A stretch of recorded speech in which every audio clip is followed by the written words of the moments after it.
En 1981, Jean-Paul Belmondo est au sommet de sa popularité. Depuis une dizaine d'années, il enchaîne polars, comédies et films d'aventure, en tutoyant presque à chaque fois les cimes du box-office. Cette année-là, il tourne Le Professionnel avec un de ses réalisateurs fétiches, Georges Lautner. Adaptation du roman Mort d'une bête à la peau fragile par le scénariste Michel Audiard, c'est un immense succès à sa sortie avec plus de 5,2 millions de spectateurs.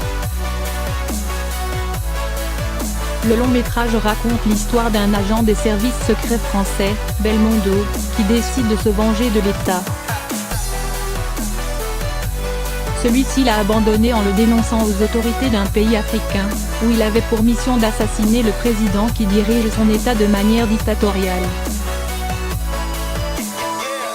Évadé du bagne où il était détenu durant 2 années, il menace d'exécuter son contrat lors d'un voyage diplomatique du dictateur à Paris.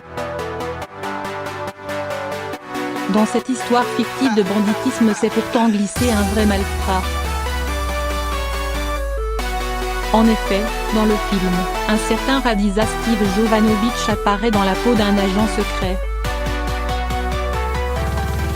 Ancien garde du corps de Jean-Paul Belmondo, ce figurant était aussi le complice de Bruno Sulac, un célèbre braqueur. Lors du tournage, Steve Jovanović est d'ailleurs recherché par toutes les polices de France.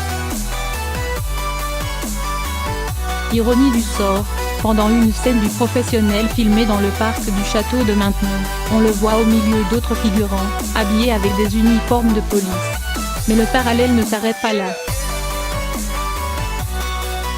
Le 9 mars 1984, Steve Jovanović trouve la mort en tentant de faire évader Bruno Sulac, emprisonné à Gradignan. Une fusillade éclate entre les bandits et la police. Steve Jovanović est abattu près d'un hélicoptère. Attention spoilé, comme le personnage de Jean-Paul Belmondo à la fin du Professionnel. Une coïncidence qui confirme l'adage selon lequel la réalité rattrape souvent la fiction.